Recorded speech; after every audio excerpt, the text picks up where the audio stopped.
قال النبي صلى الله عليه وسلم تنكح المرأة لأربع ولمالها ولجمالها ولحسبها ولدينها فاظفر بذات الدين تربت يداك او كما قال النبي صلی اللہ علیہ وسلم۔ محترم بزرگوں اور عزیز ساتھیوں، ہم لوگ جو یہاں پر جمع ہوئے ہیں، ہمارا جمع ہونے کا مقصد ایک عبادت کو انجام دینا ہے۔ نکاح کرنا کیا ہے؟ عبادت ہے، اور عبادت ایسی ہے کہ سب سے لمبی چلنے والی عبادت ہے، سب سے لمبی چلنے والی عبادت ہے۔ نماز آدمی پڑھتا ہے 10 منٹ میں 15 منٹ میں فارغ ہو جاتا ہے، روزہ رکھتا ہے، سحری سے لے کر مغرب تک کا معاملہ ہوتا ہے، حج کا معاملہ ہوتا ہے، 5 دنوں کا حج ہوتا ہے، اس کے بعد آدمی آزاد ہے، جو چاہے کرے۔ زکوٰۃ ہے، اگر مال ہے تو زکوٰۃ دی جائے گی، ورنہ نہیں۔ لیکن نکاح ایک ایسی عبادت ہے کہ اگر کوئی آدمی 20 سال کی عمر میں یا 30 سال کی عمر میں نکاح کرتا ہے اور اس کا 80 سال کی عمر میں انتقال ہوتا ہے تو اس کے لیے 50 سال کیا ہے؟ عبادت میں گزریں گے۔ تو سب سے لمبی چلنے والی عبادت ہے، اور ایسی عبادت ہے کہ جو سب سے پہلے اس زمین پر ادا کی گئی۔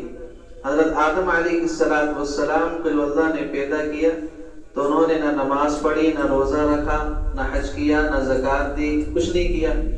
اللہ نے ان کے کیا کیا؟ حضرت حوا سے ان کا نکاح کر دیا۔ تو سب سے پہلے عبادت جو انجام دی گئی اس کائنات میں وہ کون سی؟ نکاح کی عبادت انجام دی گئی۔ نکاح کے بارے میں اللہ کے نبی علیہ السلام نے فرمایا تنکح المرأة لأربع، نکاح 4 وجہوں سے کیا جاتا ہے۔ کتنی وجہوں سے؟ 4 وجہوں سے نکاح کیا جاتا ہے۔ وَلِمَالِهَا، آدمی کسی عورت سے نکاح کرتا ہے کہ وہ عورت کیا ہے؟ مال والی، عورت مال والی۔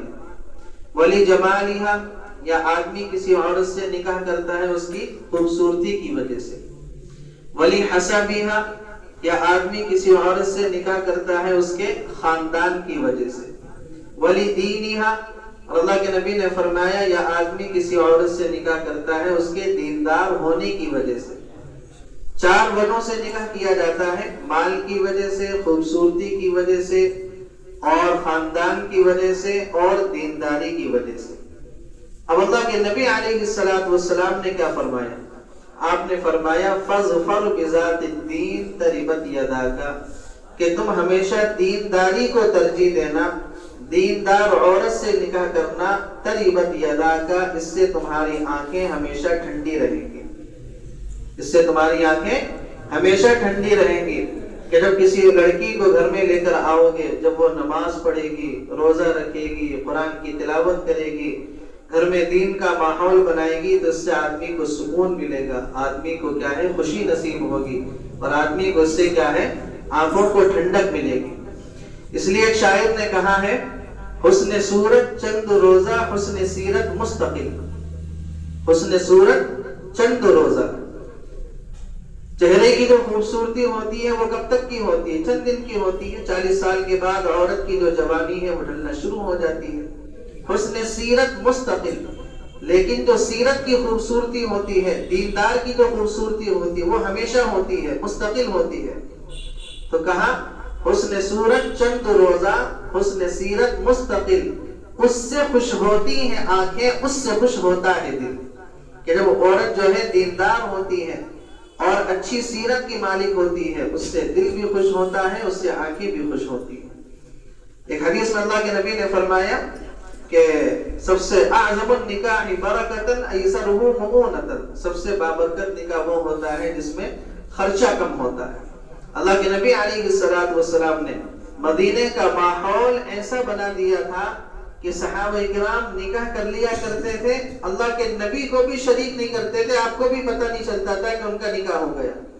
آپ نے حضرت عبد الرحمن بن عوف کو دیکھا کہ ان کے ہاتھوں پہ اور کپڑوں پہ کچھ نشان لگے ہوئے ہیں، جو زمانے میں رنگ وغیرہ لگائے جاتے تھے نکاح کے موقع پہ۔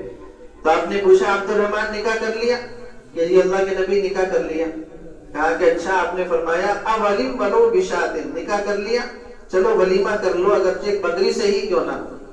تو اللہ کے نبی بھی مدینے میں ہیں، حضرت عبد الرحمن بھی مدینے میں ہیں، مسجد نبوی میں نمازیں پڑھ رہے ہیں، اللہ کے نبی سے ملاقاتیں ہو رہی ہیں، نکاح ہو گیا، اللہ کے نبی کو پتہ نہیں چلا. اتنا آسان نکاح تھا صحابہ کے زمانے میں.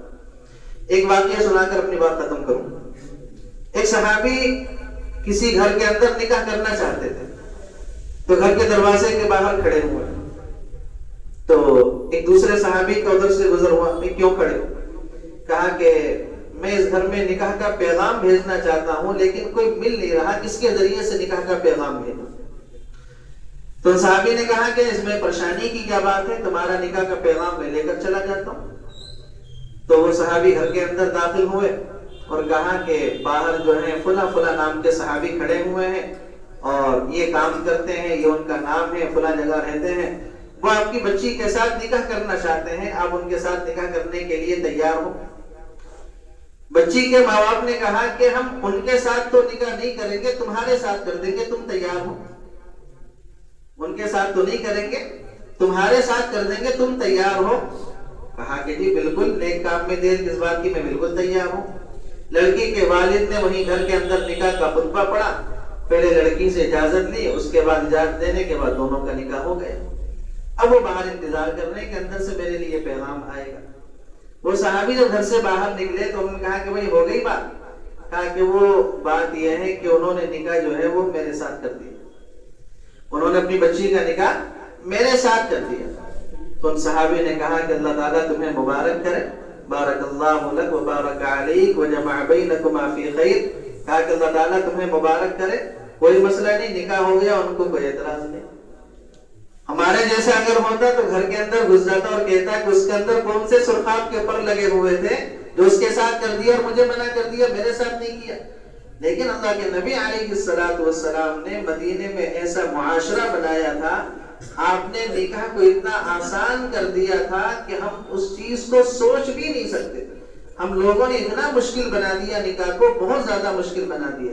اس لیے اللہ کے نبی نے فرمایا اعظم النکاح برکتاً ایسرہ مؤونۃ، بابرکت نکاح وہ ہوتا ہے جس میں خرچہ کم ہو. اللہ تعالی ہم سب کو سنتوں کے مطابق نکاح انجام دینے کی توفیق عطا فرمائے.